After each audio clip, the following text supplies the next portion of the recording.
Letter 4. To Mrs. Saville, England. Dated on August 5th. So strange an accident has happened to us that I cannot forbear recording it, although it is very probable that you will see me before these papers can come into your possession. Last Monday, July 31st, we were nearly surrounded by ice, which closed in the ship on all sides, scarcely leaving her the sea room in which she floated. Our situation was somewhat dangerous, especially as we were compassed round by a very thick fog. We accordingly lay to, hoping that some change would take place in the atmosphere and weather.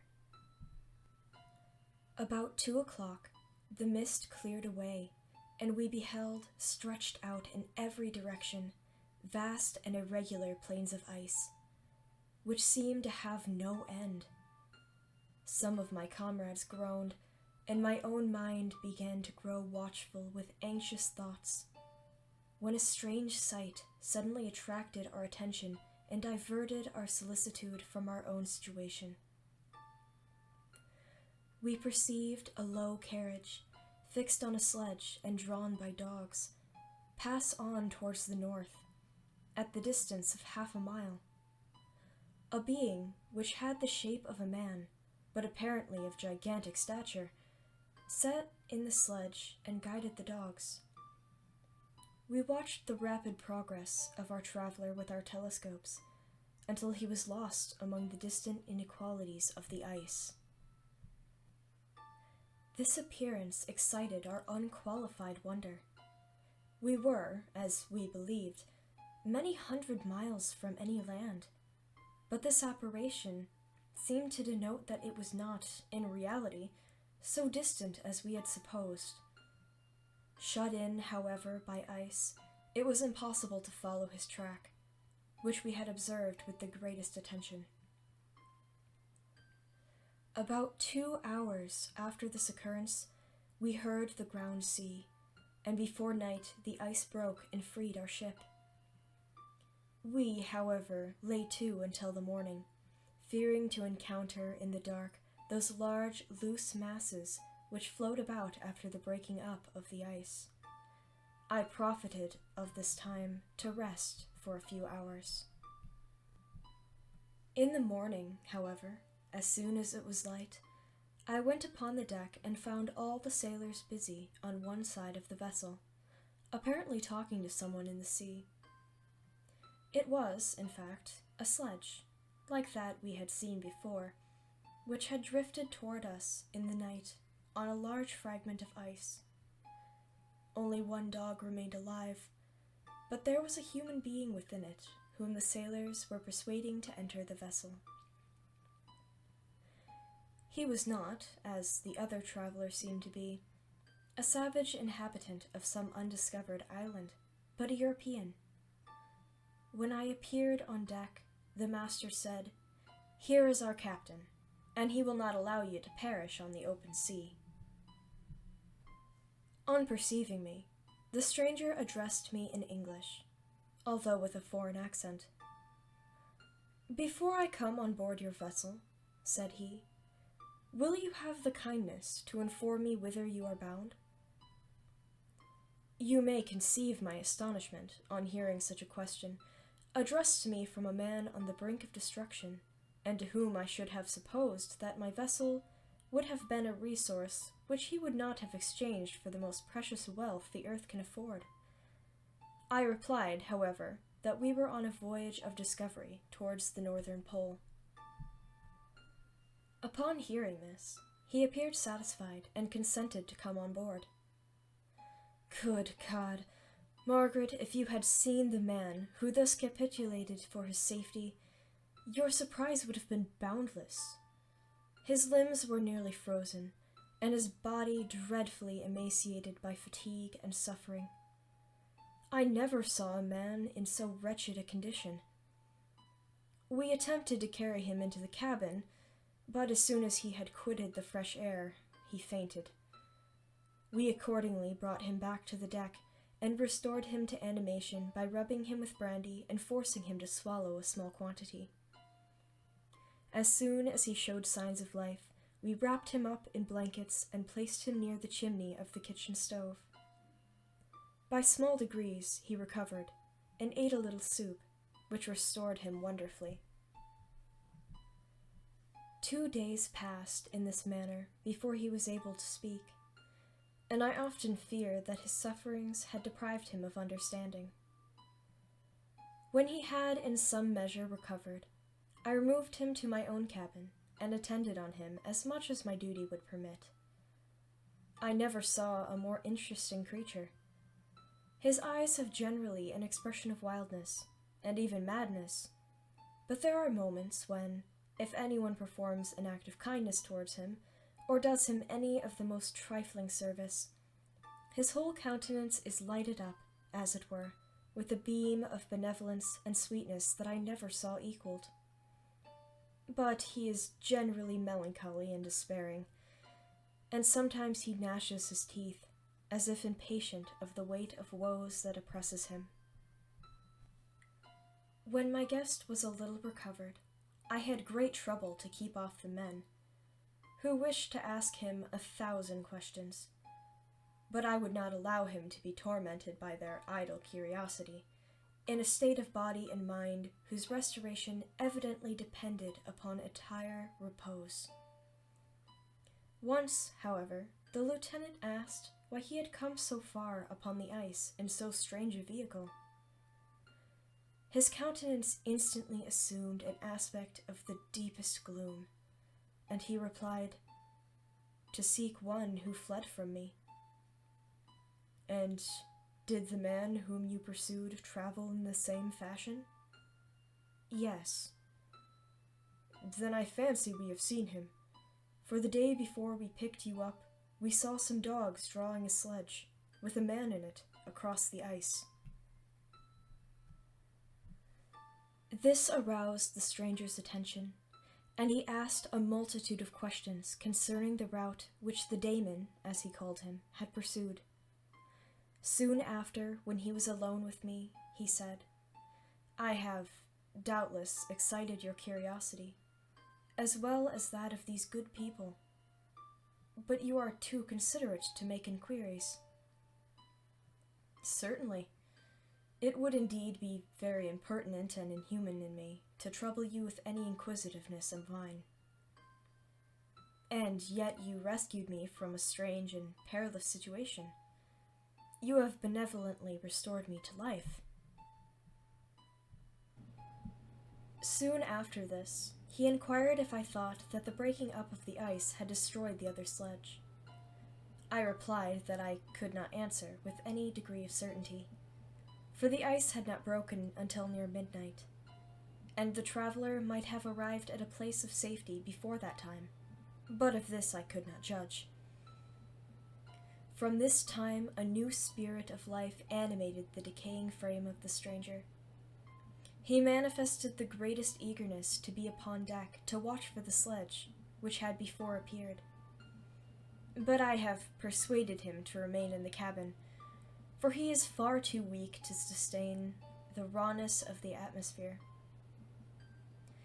I have promised that someone should watch for him and give him instant notice if any new object should appear in sight. Such is my journal of what relates to this strange occurrence up to the present day. The stranger has gradually improved in health, but is very silent and appears uneasy when anyone except myself enters his cabin. Yet his manners are so conciliating and gentle that the sailors are all interested in him, although they have had very little communication with him. For my own part, I begin to love him as a brother, and his constant and deep grief fills me with sympathy and compassion. He must have been a noble creature in his better days, being even now in wreck so attractive and amiable. I said in one of my letters, my dear Margaret, that I should find no friend on the wide ocean. Yet I have found a man who, before his spirit had been broken by misery, I should have been happy to have possessed as the brother of my heart. I shall continue my journal concerning the stranger at intervals, should I have any fresh incidents to record. Dated August 13th. My affection for my guest increases every day. He excites at once my admiration and my pity to an astonishing degree. How can I see so noble a creature destroyed by misery without feeling the most poignant grief? He is so gentle, yet so wise. His mind is so cultivated, and when he speaks, although his words are culled with the choicest art, yet they flow with rapidity and unparalleled eloquence. He is now much recovered from his illness, and is continually on the deck, apparently watching for the sledge that preceded his own. Yet, although unhappy, he is not so utterly occupied by his own misery, but that he interests himself deeply in the projects of others. He has frequently conversed with me on mine, which I have communicated to him without disguise. He entered attentively into all my arguments in favor of my eventual success, and into every minute detail of the measures I had taken to secure it. I was easily led by the sympathy which he evinced to use the language of my heart, to give utterance to the burning ardor of my soul, and to say, with all the fervor that warmed me, how gladly I would sacrifice my fortune, my existence, my every hope to the furtherance of my enterprise. One man's life or death were but a small price to pay for the acquirement of the knowledge which I sought, for the dominion I should acquire and transmit over the elemental foes of our race. As I spoke, a dark gloom spread over my listener's countenance. At first, I perceived that he tried to suppress his emotion. He placed his hands before his eyes, and my voice quivered and failed me as I beheld tears trickle fast from between his fingers. A groan burst from his heaving breast. I paused. At length he spoke, in broken accents. "Unhappy man! Do you share my madness? Have you drunk also of that intoxicating draught? Hear me. Let me reveal my tale, and you will dash the cup from your lips." Such words, you may imagine, strongly excited my curiosity. But the paroxysm of grief that had seized the stranger overcame his weakened powers, and many hours of repose and tranquil conversation were necessary to restore his composure. Having conquered the violence of his feelings, he appeared to despise himself for being the slave of passion, and quelling the dark tyranny of despair, he led me again to converse concerning myself personally. He asked me the history of my earlier years. The tale was quickly told, but it awakened various trains of reflection. I spoke of my desire of finding a friend, of my thirst for a more intimate sympathy with a fellow mind than had ever fallen to my lot, and expressed my conviction that a man could boast of little happiness who did not enjoy this blessing. "I agree with you," replied the stranger. "We are unfashioned creatures, but half made up, if one wiser, better, dearer than ourselves, such a friend ought to be, do not lend his aid to perfectionate our weak and faulty natures. I once had a friend, the most noble of human creatures, and am entitled, therefore, to judge respecting friendship. You have hope and the world before you, and have no cause for despair, but I have lost everything, and cannot begin life anew." As he said this, his countenance became expressive of a calm, settled grief that touched me to the heart. But he was silent, and presently retired to his cabin. Even broken in spirit as he is, no one can feel more deeply than he does the beauties of nature. The starry sky, the sea, and every sight afforded by these wonderful regions seems still to have the power of elevating his soul from earth. Such a man has a double existence. He may suffer misery and be overwhelmed by disappointments, yet when he has retired into himself, he will be like a celestial spirit that has a halo around him, within whose circle no grief or folly ventures. Will you smile at the enthusiasm I express concerning this divine wanderer? You would not if you saw him. You have been tutored and refined by books and retirement from the world, and you are therefore somewhat fastidious. But this only renders you the more fit to appreciate the extraordinary merits of this wonderful man. Sometimes I have endeavored to discover what quality it is which he possesses that elevates him so immeasurably above any other person I ever knew. I believe it to be an intuitive discernment, a quick but never-failing power of judgment, a penetration into the causes of things, unequaled for clearness and precision. Add to this a facility of expression and a voice whose varied intonations are soul-subduing music. Dated August 19th. Yesterday, the stranger said to me, "You may easily perceive, Captain Walton, that I have suffered great and unparalleled misfortunes. I had determined at one time that the memory of these evils should die with me, but you have won me to alter my determination. You seek for knowledge and wisdom, as I once did, and I ardently hope that the gratification of your wishes may not be a serpent sting you as mine had been.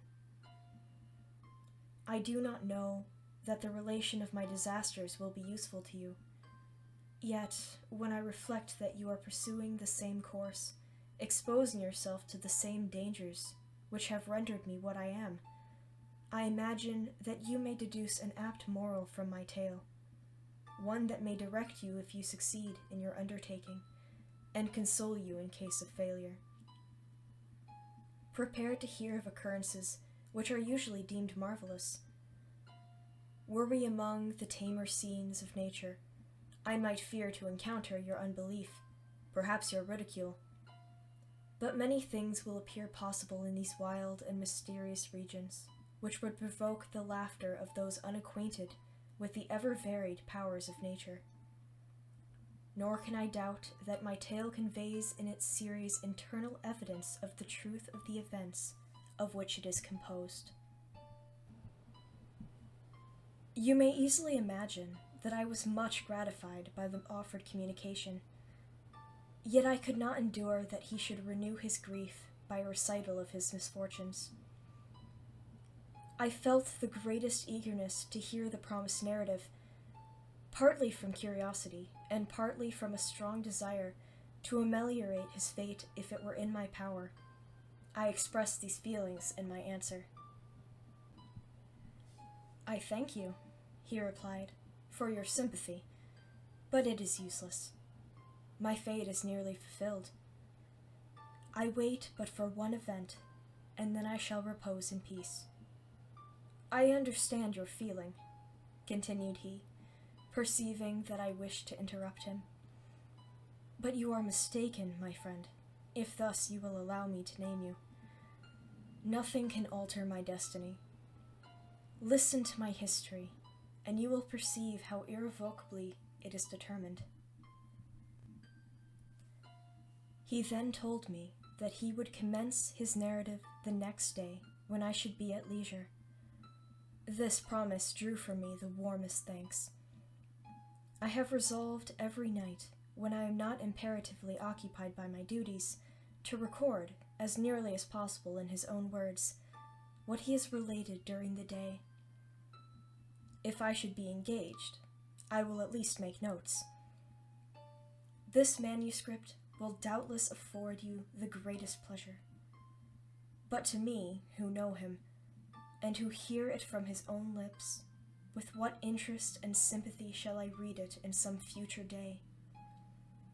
Even now, as I commence my task, his full-toned voice swells in my ears.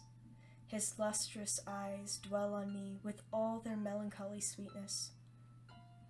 I see his thin hand raised in animation, while the lineaments of his face are irradiated by the soul within.